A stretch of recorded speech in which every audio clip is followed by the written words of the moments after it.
Welcome to the How to Be Awesome at Your Job podcast, the show where brilliant professionals share how to sharpen the universal skills required to flourish at work. Enjoy more career fun, wins, meaning, and money with your host, Pete Makaitis. Hello, and thanks for joining us here for episode 917 with Oren Jay Sofer. Oren is back because Oren is just such a delight. I have many fond memories of Oren's voice as I was getting familiar with the fundamentals of mindfulness from his course inside the Simple Habit meditation app. So he is back with more good stuff in this vein, sharing how to train our minds for better focus, energy, willpower, and more with contemplative practices, but not in a way that's all woo-woo or weird or kind of out of touch, out of reach, but rather quite practical and lovely. So you'll learn 1, the 5-item list that will help you focus better. 2, how to be unstoppable in the face of procrastination. And 3, the 3-second trick for boosting energy. So if you want to check out the show notes or the transcript or the links to items that we referenced, please drop on by awesomeatyourjob.com/EP917. And at Awesome at Your Job right now, we got a fancy thing going down. It is our listener survey. We've had over 100 people share their input so far, and we'd love to hear your advice as well, which helps shape the direction of hundreds of future episodes. And you can find that at awesomeatyourjob.com/advice. We want your advice. So you can find that at awesomeatyourjob.com/advice, or if you got clickable links in your episode description, you can tap that right in there, or visit the show notes at awesomeatyourjob.com/EP917, always to get to that survey link. And we'd love to hear what you have to say. Heads up, it is a longer one, 42 questions. You might want to schedule a good 15-minute chunk in your calendar of when you can do that. But we have every response and every question read by multiple people. And so I'm really digging the stuff and excited to see how that shapes the episodes to come. awesomeatyourjob.com/advice. We'd love to hear from you at the survey. Now, here's a bit about Oren. Oren Jay Sofer teaches meditation and communication internationally. He holds a degree in comparative religion from Columbia University and is a certified trainer of nonviolent communication and a somatic experiencing practitioner for the healing of trauma. Oren is also the author of several books, including the bestseller Say What You Mean, A Mindful Approach to Nonviolent Communication, and his latest book, Your Heart Was Made for This, Contemplative Practices to Meet a World in Crisis with Courage, Integrity, and Love. His teaching has reached people around the world through his online communication courses and guided meditations. He's a husband and father. He lives in the San Francisco Bay Area where he enjoys cooking, spending time in nature, and home woodworking projects. So huge thanks to Oren for sharing his wisdom with us, and huge thanks to our sponsor, Storyworth. Definitely consider supporting them as they're hooking us up with $10 off the first purchase at storyworth.com/awesome. And here's their story. During these upcoming holidays, if you're like me, you may well be all about unique gifts that make your loved ones feel special. And that's why I'm such a huge fan of Storyworth. Storyworth is an online service that helps you and your loved ones preserve precious memories and stories for years to come. Each week, Storyworth emails your relative or friend a thought-provoking question of your choice from their vast pool of possible options. Each unique prompt asks questions you may never have thought to ask, like, what's the bravest thing you've ever done in your life? Or, if you could see into the future, what would you want to find out? I am a huge fan of their prompts and have, in fact, refreshed their page many times to see more prompts because I like where they go conversationally. And then they regularly are prompting your folks with that each week. And after a year, you've got a nice little bundle of these good stories. They compile those for you, even including photos, into a lovely keepsake book that you can share and revisit for generations to come. So give those you love a thoughtful gift from the heart to preserve their stories for years to come. Go to storyworth.com/awesome to save $10 on your first purchase. That's Storyworth, STORYWORTH.com/awesome to save $10 on your first purchase. Now, here's Oren. Oren, welcome back to How to Be Awesome at Your Job. Thanks, Pete. It's great to be here. Well, I believe something has changed since the last time we spoke. Certainly has. And you are a proud father now. Tell us the tale. Yeah.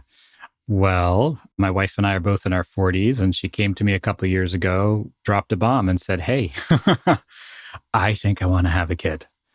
And I said, that's different. No, different. Well, different than where we were when we got together 10 years ago. You know, I'm a meditator. So I told her, I love you. That's important to me. And this is not a small decision. So give me some time to think about this. And we talked it over, of course, but I sat quietly with myself and I listened deeply. And I really asked myself, is this something that I'm willing to do? And this image came to me, Pete, of a door opening. And I thought, yeah, I want to walk through that door. I want to see what this aspect of life is like. I'm here to learn. And what better learning than bringing new life into our world?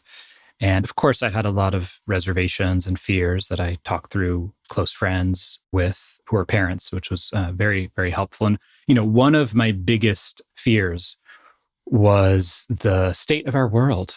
And what does it mean to bring a new life in right now with so much changing so quickly and unraveling? And one of my good friends, who's a social justice activist and organizer and has been for many years, so who cares deeply and has thought very deeply about these issues, and as a parent said to me, he said, Oren, I don't think the world is going to be worse off for you having a child. Mm-hmm. And that really shifted something in me. It made me realize, this could be a contribution rather than a drain on our society. So I'm now the proud parent of a 13-month-old baby. And we got through the first 6 months, which were really hard, and just delighting in him and learning so much from him every day, and really feeling like all of the meditation practice I've done has positioned me really well to be a dad and to meet this new being and help him learn about our world. That is beautiful. Yes, I was just about to ask about those practices being helpful, as I have read a book entitled, I'll paraphrase a smidge, How to Not Lose Your Poo-Poo with Your Kids. Because that's a common situation, Oren. Have you found that your years of practice have resulted in less of a tendency to be reactive and yell or lose it, or otherwise react in a way that you'd rather not? Yes, and. So absolutely, there's no question in my mind that the many years of meditation I've done and really training myself to be aware of how I'm feeling and what's happening in the moment has allowed me to make different choices, right? To notice when I'm getting reactive or frustrated and ask for help or shift gears. And being a parent has pushed my edges unlike anything else. Alongside all of the joy, it's been incredibly humbling, to see my patience run out at 3 a.m. with a screaming baby who doesn't want to change his diaper, or feeling sleep deprived and, just not having anything left. And so I feel also this immense appreciation and profound respect for my own parents and for parents everywhere. It's just been staggering to see how much time and energy and love it takes to keep a little human being alive. Mm-hmm. Yeah. Amen. Well, good to know that even the most contemplative among us can have that occur. I'll add one thing that's been really huge, Pete, which is that I don't beat myself up for it. When I slip up, when I lose my patience, when I get frustrated, all of the years of training and practicing kindness and being with the harsh inner voice in my head has shifted how I relate to myself and my difficulties, so that when I act in a way that's not aligned with my values or my intentions, instead of beating myself up, there's a sense of tenderness and acceptance for my limitations, which is such a different place from which to learn and grow. Certainly. As opposed to the scolding. It's like, okay, that was not what I was going for. All right, let's see what needs to change here and to try to do better. Okay, well, you've got another opus coming out here. Your heart was made for this: Contemplative Practices for Meeting a World in Crisis with Courage, Integrity, and Love. That sounds big. Tell us, what's the big idea here?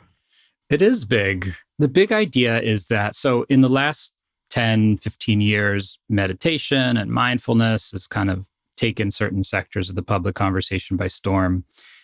And for some people, that's great. And for other people, meditation is not something that's interesting, doesn't work for them. And I respect that. So the big idea here is that meditation is just one form of what is known more broadly as contemplative practice, which is essentially anything that cultivates reflection, awareness, and connects us with our sense of purpose and meaning in life. So the analogy I like to use is just like, say, lifting weights or strength training is one form of exercise. Meditation is one form of contemplative practice. So if you came to me and said, well, I don't like to lift weights, so I'm not going to exercise, we would say, that's crazy. Why don't you take a walk? Why don't you bike? Why don't you swim? So in the same way, there's this whole array of ways to strengthen our inner life and build more inner resources that's much more varied than meditation. And my book is really about how do we broaden our scope and use the time that we have in our families, at work, on the planet, to develop this amazing set of powerful qualities we possess, like energy, concentration, joy, patience, resolve, even things like play and rest. All of these are like different notes in our repertoire, and we can learn how to play them when we have the right tools. Okay. More energy, more concentration, more resolve. That sounds lovely, like a limitless pill going on. So I want to really dig into the menu of these contemplative practices. But first, I've got to hit it. Oren, can you share with us the evidence, the research, the basis by which we can claim that indeed pursuing some of these to be mentioned contemplative practices will boost energy and concentration and resolve and other positive inner resources? I'll give you a few data points. So first, the whole field of positive psychology is based upon what's known as Hebbsian neuroplasticity, which was discovered by a man named Donald Hebbs in the 1970s, which essentially proved that our brains are not fixed, that both the structure and the function of our neurology can shift through repeated practice.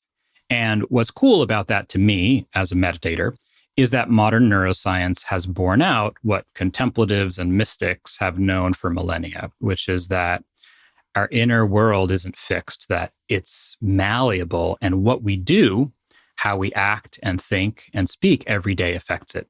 Okay. So Hebbsian neuroplasticity. Essentially, the phrase that a lot of people have heard is neurons that fire together, wire together. The more you do something, the better you get at it. And that includes being frustrated, irritable, petty, and it includes being patient, kind, and generous. So this is the underlying property or principle of why all this stuff works. Okay, then if we look at specific qualities, we can see both that there's a neurological basis for them and that we can enhance and cultivate them. So take a quality like generosity. There's a lot of different opinions out there about human nature. And several studies have shown that toddlers, 2 years old, can and do exhibit generosity. So one study that kind of blew me away, toddlers who have like a favorite teddy bear and who are really attached to it, like if you take it away or if it's missing, they're going to be inconsolable. When they're put in a situation and there's a stranger who appears to need some comfort and consolation, that toddler will offer their favorite teddy to that stranger. So there's generosity, there's empathy. As you say that, I'm just tearing up. It's, and I guess because I got 3 young kids myself, but that is a very beautiful point of evidence. And then I'm also thinking about Anne Frank. In spite of everything, I still believe people are good at heart. Yeah. And so that the teddy bear sharing when it's near and dear to them is at such a young age, that strikes home. Yeah. And, as parents, I'm sure you've seen it. I was sitting on the couch the other day with my young son who's just turned 1. This was actually before he was 1. And he was nibbling on a little piece of apple, really enjoying it. And what does he do? He takes a few nibbles and then he offers it to me and puts it in my mouth. And then he takes it back and nibbles a little more. And then he offers it to me. So One of the other things that we've seen in research on prosocial qualities like empathy, like generosity, like compassion, like gratitude is that while there is an innate neurological basis for these qualities, they also need to be strengthened and cultivated. So we enter the world primed to have these incredibly powerful, nourishing qualities for ourselves personally and for our society, but they need to be encouraged by the adults around us. So something like compassion can either grow and flourish based on the kind of mirroring and experiences we have as we grow, or can atrophy. One of the examples I like to use, just to come back to studies and research, and this is more of an analogy, is we know that the human organism is born with the capacity to learn any language on the planet. Our neurology is primed to learn any sound and grammar. We can learn any language. And in the same way, I like to suggest that our hearts are primed to experience and know all of these beautiful capacities: kindness, patience, courage, curiosity. And the question is, do we get the chance to learn them and develop them? And at any point in life, we can tap into these and strengthen them. It's kind of like having a high fidelity stereo and being able to adjust the treble and the mid and the bass so that we can really enjoy the music as fully as possible. In the same way, do we have access to all of the potentials in our hearts? And are we able to kind of play all those notes in our lives and experience courage and ease and wonder and contentment, even forgiveness or wisdom? These are all things that we can grow and strengthen through choosing where we place our attention, which is really where the journey begins, and looking at how we use our attention and what is competing for our attention in our world today. Okay. Well, these are big, beautiful, powerful ideas. And so first I'm going to go mercenary on you, Oren. It's like, oh, this all sounds nice for Hit me. mankind in the world, but how does it make me also at my job, Oren? Absolutely. Yeah. Well, as you point out quite appropriately, we spend an outsized amount of our time at work. And so how we work is really important. Our experience of our job, our coworkers, ourself isn't fixed. It's influenced not only by the external factors, many of which, as we know, are outside of our control. It's influenced by what we bring to it, how we pay attention, and how we do our work every day. So using these skills, we can develop a different relationship with our work. We can learn to be more effective, to have more of a sustainable energy than these bursts of energy and burning out, to have more focus and concentration rather than being scattered all of the time. We can learn to really enjoy the aspects of our job that we like and get the most nourishment from them, which then creates a positive feedback loop where we have more energy and meaning because we're focusing on that. And of course, this isn't to kind of ignore or avoid the difficult things or the things that don't work, but it's to ensure that we're not missing the good aspects of our work and our job and the people around us. And the more we're able to develop the skills of attention, the more available we are for joy and goodness in our lives and our work, the more effective we can be, because we're not wasting precious time and energy reacting. We're not stuck in stories from the past. We're not pushing against things that are beyond our influence to change. Okay, understood. And again, having that additional energy, concentration, and resolve can just be huge in terms of in some ways that makes all the difference in terms of every minute or hour you're spending on doing something.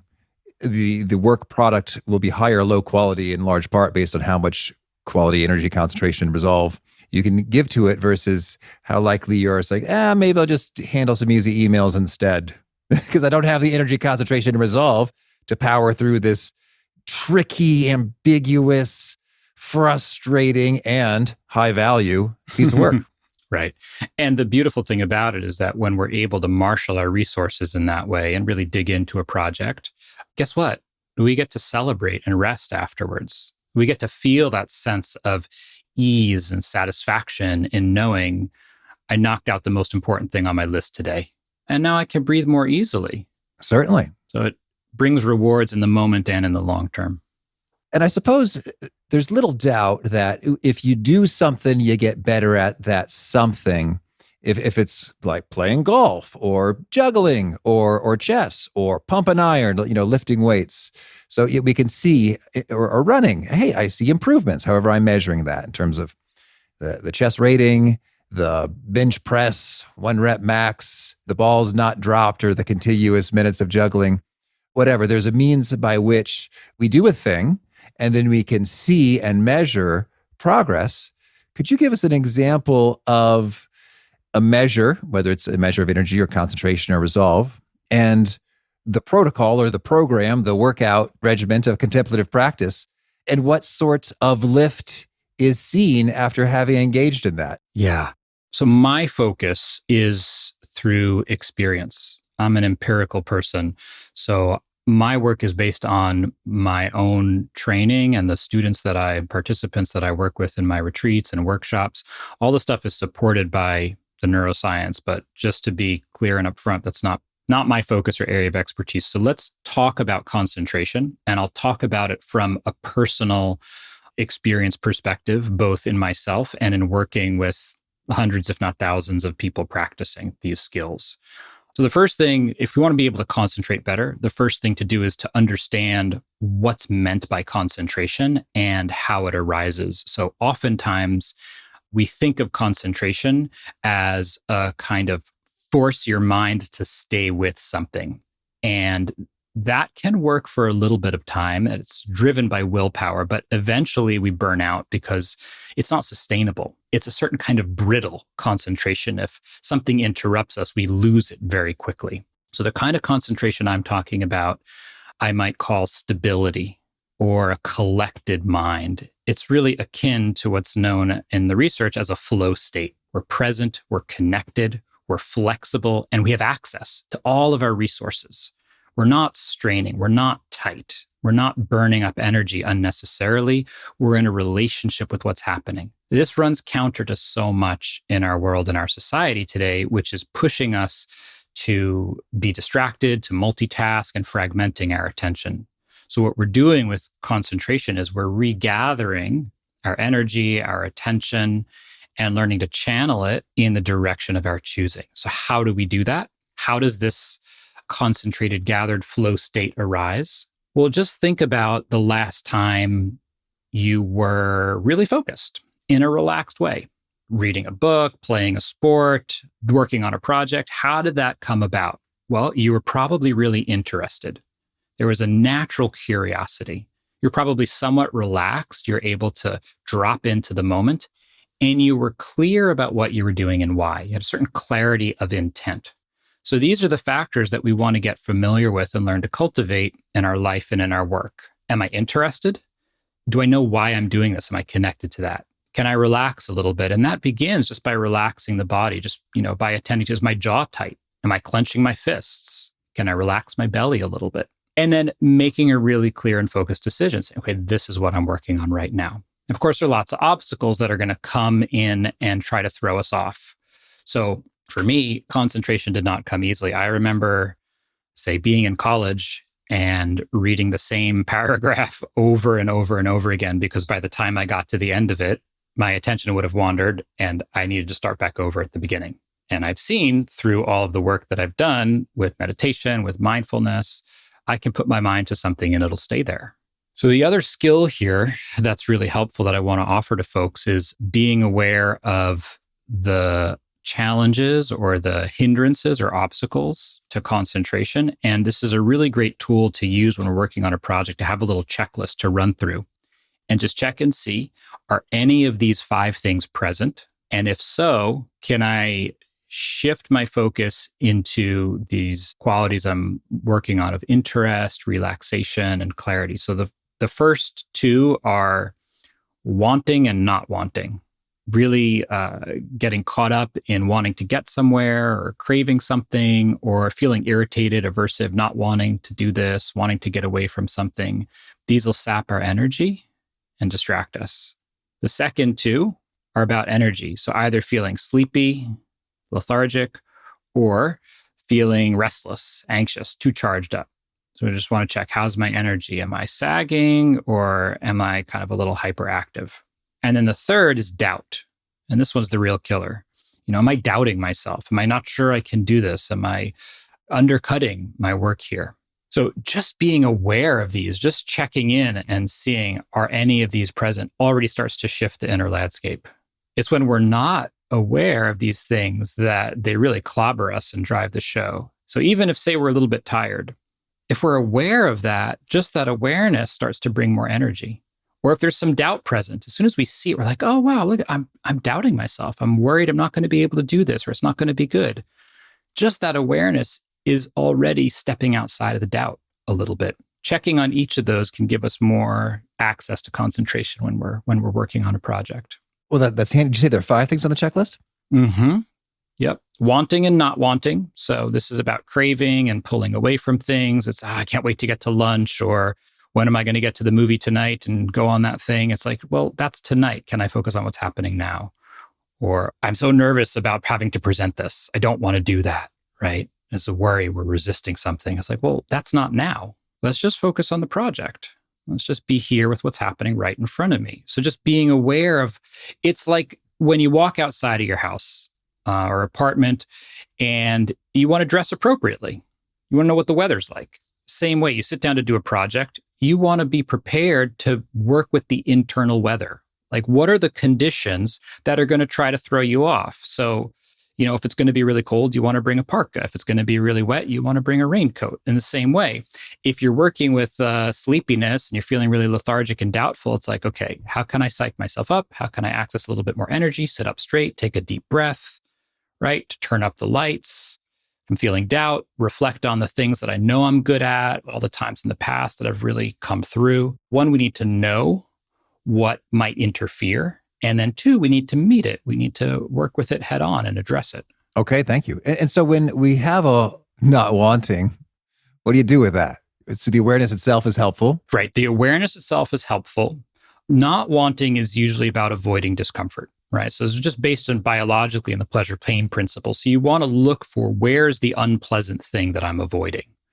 We're often not aware of the unpleasant feeling that we're trying to get away from. So look for that unpleasant feeling and then feel it. Instead of trying to get away from it, which wastes a ton of energy and distracts us, take a deep breath and go, how bad is this right here and now? It's a little unpleasant. Okay. So how does it feel? My throat's a little bit tight. I feel a little bit shaky, a little queasy in my stomach, right? A little pressure in my chest. What is it? What is it that I'm so afraid of? Not in my mind. That's the picture. That's the thoughts. That's the story. What is it I'm reacting to in my body? And if I can just feel that a little bit, it starts to settle, because now I'm not running away from the demon in my mind. I'm actually meeting what's real and true in the moment. So let's go more into not wanting, and maybe we can even go live demo. Let's say there is a task I don't want to do, and let's pick a specific one. Let's say get some transactions categorized and organized and financial, in the spreadsheet and sent off to the accountant. I go, I don't want to do that. And often I end up doing it very close to the deadline because I don't want to do it. and apparently the post office is, very full on April 15th. So I'm not alone. So help me out there. So here I am. I'm thinking, I don't want to do that. So with anything we're avoiding, there's 2 essential kinds of strategies we can use to shift that. Let's start with the one we're already talking about, which is turning towards the avoidance directly and engaging with it. So the first step is what you already shared, which is to recognize the avoidance. A lot of the times when we're avoiding something, we haven't even done that. We're not fully conscious that we're avoiding it. We're just kind of pushing it away, which means our attention is split. There's some underlying anxiety. So we need to develop enough self-awareness to recognize, wait a minute, something's bugging me? And then to really be honest with ourselves and acknowledge, yeah, I don't want to do this. Okay, that's the first step. Then turn towards it inside. Take a deep breath and feel, okay, what does it feel like to not want to do this? It feels, I don't know, frazzled, you tell me, when you don't want to do your taxes, when you don't want to do that. If you stop and you take a deep breath, what's the actual experience in your body, the sensations? And that's a cool distinction right there. So we're focused on bodily sensations as opposed to emotions, like angry, sad. Yeah, that's it. It's going to the root level. So the first level is going to be the thoughts, right? It's, I don't have the time. I hate doing it. It's too much to do. Okay, then the next level is the emotions, which is I feel overwhelmed. I feel annoyed. I feel frustrated. I feel anxious. We're still to some degree on the conceptual level. In order for the patterning in our nervous system to start to shift and to have a little bit more flow and wiggle room, we need to engage on the level of sensation, which is what's actually driving us. So to feel in your body, okay, yeah, how does this actually feel? And one question, so not everyone has quick, easy access to their sensations. And one great question to ask yourself is just, where in my body do I feel this? Is it in my throat? Is it in my chest? Is it in my belly? Or is it somewhere else? Yeah. And it's funny, I'm having a hard time with this. I think it's sort of like, yeah. So it's kind of all over. It's this like, yeah. Well, I guess it's not in my toes. It's not in my calves. It's sort of like, I don't know, my neck and upper torso. It's instead of being filled with a zippy, hey, let's dance a jig and sing a song, enjoy. It's like the opposite of that. It's like a wet noodle. Yeah. It's like flopping. Like, must I? So this is great. So we experience our bodies and our emotions and sensations in different ways. And sometimes an image is how it occurs to us, right? So it's that kind of deep sigh and that gesture you made with your shoulders and your torso and this kind of flopping wet noodle. So what happens when you just take a moment, don't have to be with it forever. This is the fear. It's like, if I feel this, I'm going to get stuck here. To just take one moment to feel that on its own terms, the wet noodle, the kind of floppy, and just how bad is it? It's kind of like being bored. Yeah. It's like, it's not horrible. It's just not fun. It's like, okay, that's just a flavor of boredom. Yeah. So you look the demon in the face. It's like, oh, this is what this is. That takes some of the wind out of its sails, undercuts the source of resistance that's driving it. Now, the other key strategy here, the other side that we need to work with, is the motivator. So why is this important to you? What is this going to give you? It gives me relief and keeps me out of jail. Yeah, it gives you relief, gives you more time and energy to focus on other things that are important to you. And there's a sense of a weight lifted, I'm imagining, right? When it's done. So now take a moment to just focus on the experience of relief and that weight lifted and how good that feels. That can be what you want to navigate towards. Like, this is why I'm doing this. So you work from both angles. You unplug the part that's blocking you by feeling it and looking it in the face. Okay, how bad is this? How uncomfortable is this thing that I'm avoiding? Right? Avoiding it actually gives it energy. To resist something, you've got to grab it first. You've got to pick it up. And when you pick it up, you actually give it energy. When you turn towards it, you're just like, all right, let's just feel this. Let's just see what this is. Now, you're not feeding it anymore, and it can start to peter out. And then on the other side, why do this? What's this going to give me? What's important about this to me? This is one of the things I talk about in the chapter on energy. Is one of the most sustainable sources of energy is willingness, knowing why we're doing something, right? There's tons of things in lives we don't like to do. But if we can connect with the fact that we're choosing to do it in some way, even if it's, I don't want to have the IRS come and take my house away, or I don't want to go to jail, right? Or I don't want to get a speeding ticket, so I'm going to drive the speed limit. It's like when we're aware of why we're doing it, we can tap into a different source of energy. I think it's really important, Pete, to get familiar with how it feels when we're not avoiding something and we're in alignment. To really notice not just your thoughts and your emotions, but again, how it feels in your body. to feel connected and clear about what you're doing and why. The more familiar you get with that experience, the more awake and aware you are when you feel connected and aligned, the more quickly you will notice when you're not. It's like developing a little bit of a baseline, a reference point for, oh yeah, this is what it feels like when I know what I'm doing and why, and I'm connected to my purpose, to my resources. Then when you're subtly avoiding something, when you're procrastinating, when there's some resistance inside, we get really good at just kind of pushing through or pushing that away because it's uncomfortable.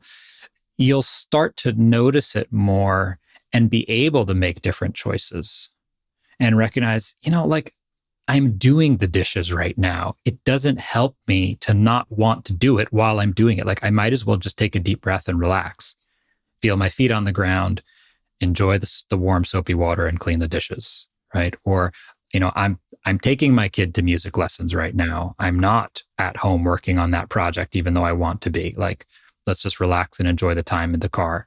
So we get the signal of the resistance when we notice more what it's like when it's not there. And then we can use whatever tools or resources we have, as we've talked about, to cut through that resistance, to put it down. Okay. Well, Oren, this is huge and beautiful. Okay. So we talked about some of these approaches to deal with we don't feel like doing stuff and boosting resolve. I was going to go to energy next. So you gave us a tip right there. We tap into the willingness and the underlying why.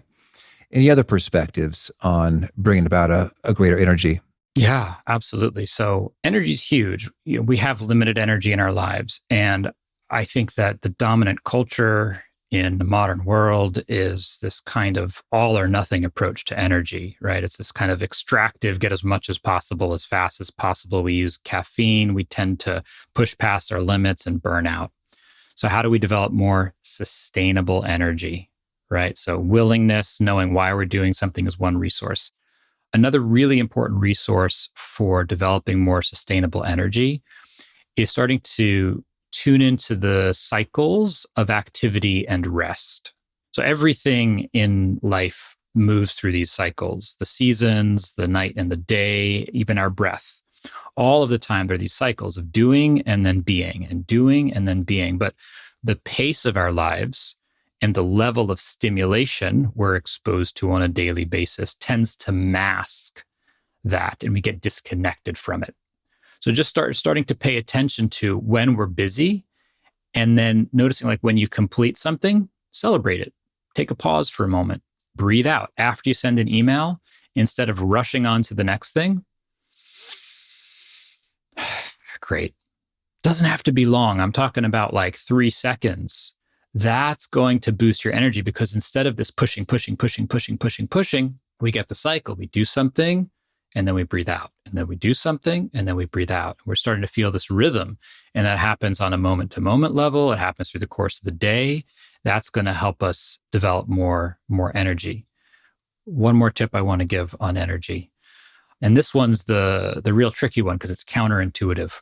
If you want to use energy more effectively, initially, and this is just initially, slow down a little and try to feel more how you are working. Okay, I'll tell you a short story. When I was in my 20s and just starting to learn to meditate, one of the meditation teachers I was training with pointed out, pay attention to how you brush your teeth and just notice how you're holding the toothbrush.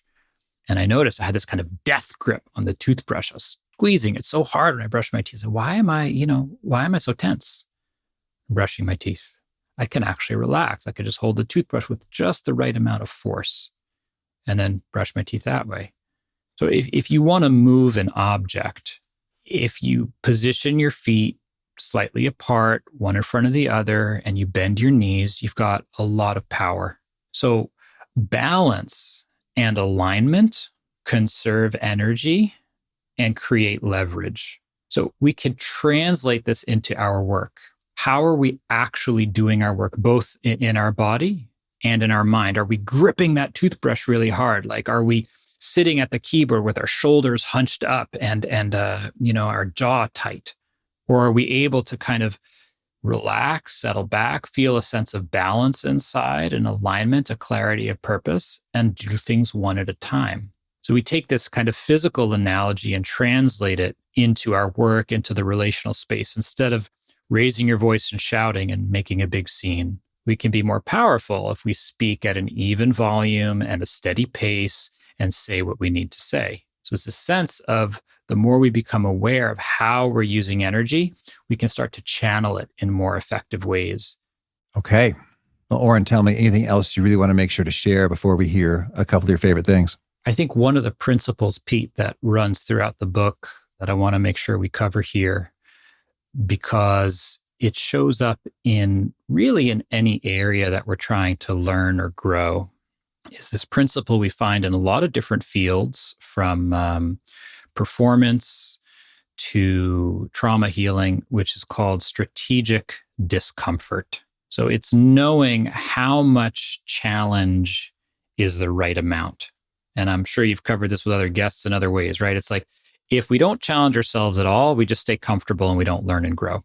But if we take on too much, we end up feeling overwhelmed and either collapsing or burning out. So whatever the skill is, whatever the resource or capacity is we're trying to develop, whether it's resolve, patience, energy, or this kind of foundational skill of choosing where we place our attention, we need to use some wisdom and ask ourselves, what's needed here? What's the right amount of friction and tension and challenge for me to grow beyond my edge? That's a skill, that's a tool that we can use in all different areas of our lives.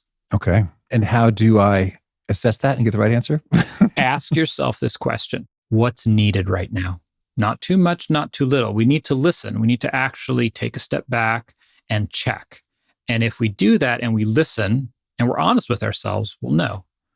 So whether it's wanting to exercise more so that we have more energy in our lives, circling back to energy, of course, we didn't talk about the fundamentals, right? Like eating healthy, getting enough exercise, drinking enough water, trying to have healthy sleep hygiene. Like, these are the foundations of energy, right? So there's an assumption that we're attending to those things. But say you're wanting to exercise more, it's like, what's a reasonable goal? And setting your aim on that, not overshooting, because then we end up not doing it and giving up, and not undershooting, because then we're not actually challenging ourselves. Okay. Well, now, Oren, could you share with us a favorite book, something you find inspiring? Yeah. I thought about this. There's so many great books out there, but one that came to mind that I read a few years ago that I think really puts us in touch with the preciousness of our time here is When Breath Becomes Air by Paul Kalanithi. He was a doctor who wrote about the end of his life as he died from cancer. A really beautiful, short, moving book. And a favorite quote? This is from James R. Doty, a book called Into the Magic Shop. It can hurt to go through your life with your heart open, but not as much as it does to go through your life with your heart closed. Mm-hmm. And is there a particular nugget you share in your courses, your books, your body of work that people really love, resonate with, and quote back to you often? I really think it's this sense of we're always practicing something. Mm-hmm. How we live every day is how we will live every day. And as you said, you kind of alluded to earlier in the show, is, practice doesn't make perfect. Practice makes permanent. So be careful and clear about what we're practicing every day. We have this immense capacity for goodness, resilience, and empowerment in our lives if we know how to develop it every day. So we can use our time to develop these amazing resources and be a real source of change and goodness and joy to the people around us. Okay. And if folks want to learn more or get in touch, where would you point them? Yeah, my website's probably the best place, orenjaysofer.com. Also active on social media at Oren Jay Sofer. All right. And do you have a final challenge or call to action for folks looking to be awesome at their jobs? I love that question. I would say step outside of your habits and the negativity bias and focus on the ways that you do contribute in your work and in your life. When we really notice and pay attention to the ways we contribute, we feel more energy, we experience more joy, we have more fulfillment, and it makes us more effective. It will also guide us to make better decisions about how we spend our time, what we do and don't do. All right. Oren, thank you. This has been a treat. I wish you much courage, love, and integrity. Thanks, Pete. You too. It's great to see you again. I love what Oren had to say about taking it one step farther, not just noting an awareness of the emotion, but what are the bodily sensations associated with it. And I'm finding that's given me an edge up against avoidance because I realize, what's that feeling? Oh, kind of awkwardness, kind of like I think I might embarrass myself because I feel sort of stupid and unprepared. Okay, well, what's that feel like? Oh, I'm sort of hot and tingling on the back of my neck, kind of a little bit of queasy in the stomach. Okay, is that it? Yeah, I guess that's it.